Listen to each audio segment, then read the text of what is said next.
जय हिंद। आप सभी साथियों का आपके अपने YouTube channel Jha exam page पे स्वागत है। मैं आपके साथ राकेश झा। साथियों, कहने का तो मन नहीं कर रहा है, बहुत ही दुखों के साथ कहना पड़ रहा है। 17 और 18 फरवरी को जो आपने उत्तर प्रदेश पुलिस का एग्जाम दिया, उसका पेपर लीक हो गया। आखिर ये कौन करवा रहा है पेपर लीक? कौन सी ग्रुप ने पेपर लीक करवाया? आखिर कितने बच्चों के बीच में पेपर लीक करवा दिया? एग्जाम होने से पहले पेपर लीक कैसे हो गया? इस सारे प्रश्न का जवाब मैं आपको इस वीडियो के माध्यम से देने वाला हूं।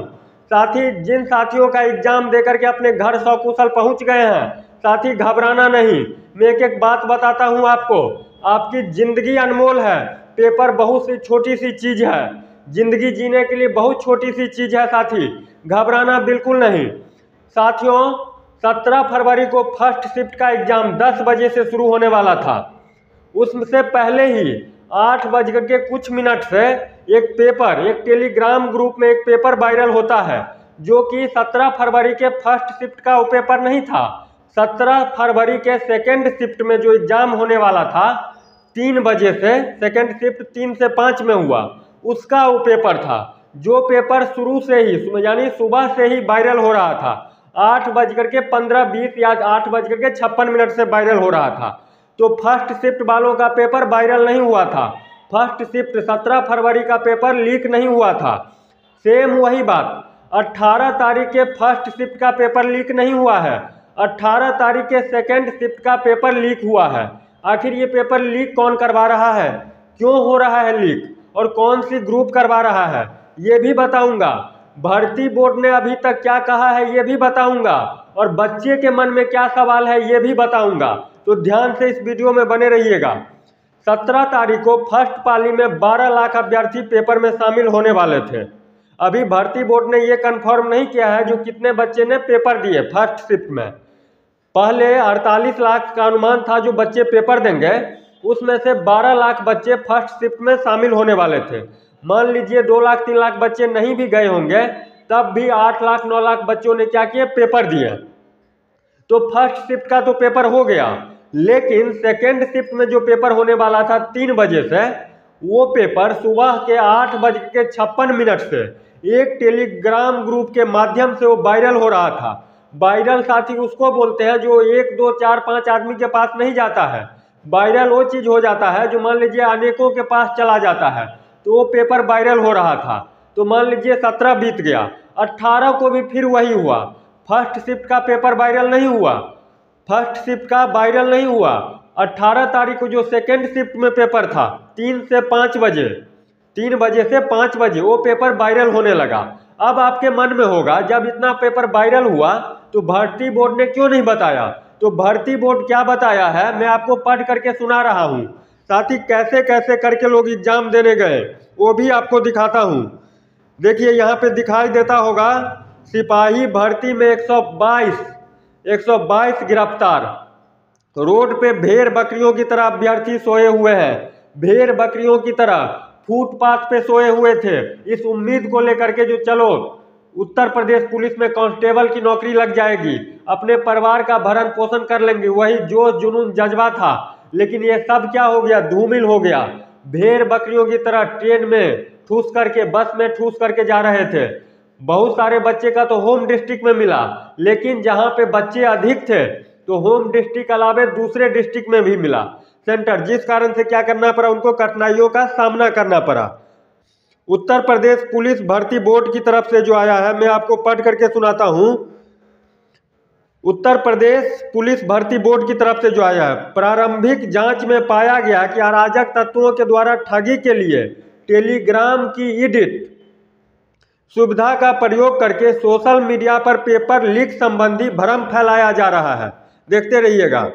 बोर्ड एवं यूपी पुलिस इन प्रकरणों की निगरानी के साथ इनके सोर्स की गहन जांच कर रहा है। परीक्षा सुरक्षित एवं सुचारू रूप से जारी है। इसका मतलब ये हुआ साथी, जो आपका पेपर अभी कैंसिल नहीं किया गया है। तो अब आपको मैं इस वीडियो के माध्यम से बताने वाला हूँ क्या क्या स्टेप ले सकते हैं। तो सबसे पहला बात, किस शिफ्ट का पेपर आउट हुआ, तो मैं बार बार बोल रहा हूँ 17 तारीख के फर्स्ट शिफ्ट और 18 तारीख के फर्स्ट शिफ्ट का पेपर वायरल नहीं हुआ है। यदि आपके पास कोई ऐसा प्रूफ है तो आप हमें भी कमेंट करके बता दीजिएगा, या फिर इस नंबर पे 8745845020 इस नंबर पे व्हाट्सएप कर दीजिएगा। मैं बार बार बोल रहा हूँ 8:56 से सुबह के 17 तारीख के 8:56 से जो पेपर वायरल हो रहा था वो 17 तारीख के सेकेंड शिफ्ट का पेपर था। तो इसीलिए 17 और 18 को फर्स्ट शिफ्ट में जिन साथियों का पेपर था उनका पेपर ये नहीं था, लीक नहीं हुआ था। तो ये जो पेपर लीक हुआ है 17 और 18 के सेकेंड शिफ्ट वालों का। अब दूसरा बात, क्या दोबारा एग्जाम हो सकता है, ये आपको कमेंट करके बताना है। आप क्या चाहते हैं, क्या दोबारा एग्जाम होनी चाहिए कि नहीं होनी चाहिए, ये आपके ऊपर छोड़ रहा हूँ, इसको कमेंट में बता दीजिएगा। COMMENT कमेंट में बता दीजिएगा दोबारा एग्जाम होनी चाहिए कि नहीं होनी चाहिए। तीसरा, क्या फर्स्ट शिफ्ट के लीक के प्रमाण है, तो फर्स्ट शिफ्ट के लीक के प्रमाण मैं बतौलेबाजी नहीं करता हूँ, मेरे पास अभी तक नहीं है। फर्स्ट शिफ्ट के जो एग्जाम लीक हुआ, एग्जाम मान लीजिए लीक हो गया तो उसका प्रमाण है, तो मेरे पास अभी तक प्रमाण नहीं है। यदि आपके पास प्रमाण है तो इस नंबर पे आप हमको क्या कीजिएगा, व्हाट्सएप कीजिएगा। 8:56 में जो वायरल हो रहा था वो सेकेंड शिफ्ट का था, बार बार बोल रहा हूँ। चौथा नंबर, अगर सेकेंड शिफ्ट ही कैंसिल हुई तब क्या होगा, तो निश्चित रूप से उन अभ्यर्थियों के लिए जिनका फर्स्ट शिफ्ट में पेपर हुआ उनको कम टाइम मिला, और सेकेंड शिफ्ट वालों को क्या होगा, ज़्यादा टाइम मिलेगा। तो ना ही फर्स्ट ना ही सेकेंड, पूरे पेपर को कैंसिल किया जाए और फिर से एग्जाम री एग्जाम लिया जाए, भले ही 2 महीना बाद 4 महीना बाद फिर से पेपर लिया जाए। मैं बात बताता हूँ, 2018 में 41,520 पुलिस यानी सिपाही की जो भर्ती हुई थी यूपी में, उसके लिए एक शिफ्ट के एग्जाम को कैंसिल करना पड़ा था। ये 2018 की बात बता रहा हूँ, 41,520 वाले जो फॉर्म निकला था। 18 या 19 जून को उस पेपर को होना था, पेपर तो हो गया। 18 या 19 जून 2018 की बात बता रहा हूँ, उसका पेपर री एग्जाम लिया गया अक्टूबर में, यानी 4 महीने के बाद। तो यदि कैंसिल हो तो चारों शिफ्ट का पेपर कैंसिल होनी चाहिए, सिर्फ सेकेंड शिफ्ट के पेपर कैंसिल करने से नहीं होगा, ये अन्याय हो जाएगा बच्चों के लिए। मान लीजिए जो बच्चे बोल रहे हैं जो मैंने तो 140 बना दिया, 135 बना दिया, एग्जाम कैंसिल नहीं होनी चाहिए, उन बच्चों को मैं बोल देता हूं जो सिर्फ 60,000 ही वैकेंसी है, 60,244, और पेपर यदि लीक हुआ है तो बनाने वाले 150 में से 150 बना दिया होगा, तो 300 नंबर। यदि लीक हुआ है तो लाखों की संख्या में चला गया होगा, आप तो पीछे रह गए। यदि 140 भी बना करके आए हैं तो सब एकजुट होकर के रहिए, तभी इस समस्या का निदान मिलेगा। अब क्या कर सकते हैं, मान लीजिए पेपर लीक ही हो गया तो अब क्या कर सकते हैं, तो सबसे पहली बात ट्विटर पे ट्वीट करना है, जिसको अब एक्स बोलते हैं ट्विटर को। ट्विटर पे क्या करना है, ट्वीट करना है, ये नहीं जो एक दिन ट्वीट करके छोड़ देंगे। लगातार 2 दिन 3 दिन ट्वीट कीजिए और ट्रेंडिंग में रहिए, ट्रेंड करवाइए, तभी ये होगा।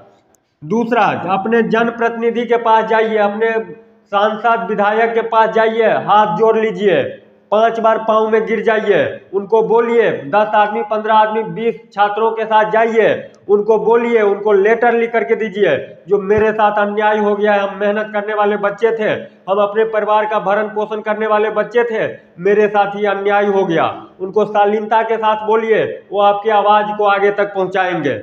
सबसे पहले विधायक के पास जाइए, विधायक से आगे सांसद के पास जाइए, लेकिन विनम्रता और शालीनता के साथ जाना है, संवैधानिक तरीका से जाना है, और संवैधानिक तरीका से नहीं जाना है, क्योंकि सभी को लड़ने पड़े अपने अपने युद्ध, चाहे राजा राम हो चाहे गौतम बुद्ध, हम सभी टीचर आपके साथ हैं। कोई भी टीचर हो, आप यदि 1 कदम बढ़ेंगे तो हम 5 कदम हम टीचर बढ़ाने के लिए तैयार हैं, लेकिन शालीनता के साथ, संवैधानिक तरीका से। असंवैधानिक नहीं होना है और न ही कोई गलत कदम उठाना है। कुछ बच्चे तो हमको ऐसे ऐसे मैसेज कर रहे थे, जो जीने का मन नहीं कर रहा है तो ऐसे काम नहीं करना है। नौकरी बहुत छोटी सी चीज़ है, सबसे ज़िंदगी आपका अनमोल है।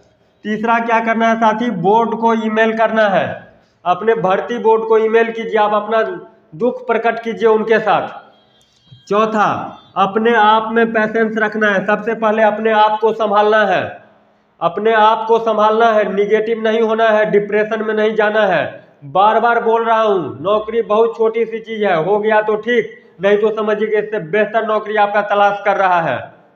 घबराना नहीं है मेरे दोस्त, ये बात याद रखिएगा। पांचवा, शालीनता और संवैधानिक तरीके से अपना पक्ष रखना है। शालीनता और संवैधानिक तरीका से अपना क्या करना है, पक्ष रखना है। तो साथी इस वीडियो के माध्यम से यही बतानी थी। एक बार मैं फिर आपको रिपीट कर देता हूं, जिन साथियों के साथ अन्याय हुआ है वो साथी क्या कर सकते हैं, तो ट्विटर पे ट्वीट कीजिए, ट्वीट कीजिए, अपने जनप्रतिनिधि के पास जाइए, उनको शालीनता से हाथ जोड़ करके बोलिए जो मेरे साथ, हम बच्चों के साथ, हम विद्यार्थियों के साथ अन्याय हुआ है। तीसरा, बोर्ड को ईमेल भेजिए। चौथा, शालीनता और संवैधानिक तरीका से अपना पक्ष रखिए। सारे टीचर एक हैं, सब टीचर आपके साथ हैं। यदि अन्याय हुआ है तो सही में अन्याय हुआ है, लेकिन संवैधानिक तरीका से करेंगे और संवैधानिक नहीं होना है। और सबसे इम्पोर्टेंट बात, अपने आप को संभाल करके रखना है साथी। तो आप कमेंट करके जरूर बता दीजिएगा, क्या दोबारा एग्जाम होना चाहिए कि नहीं, क्या फर्स्ट शिफ्ट के लीक प्रमाण हुआ है कि नहीं, अगर सेकंड शिफ्ट के ही कैंसिल हुए तब क्या होगा, क्या दोबारा एग्जाम हो सकता है, ये आप कमेंट करके मुझे जरूर बता दीजिएगा।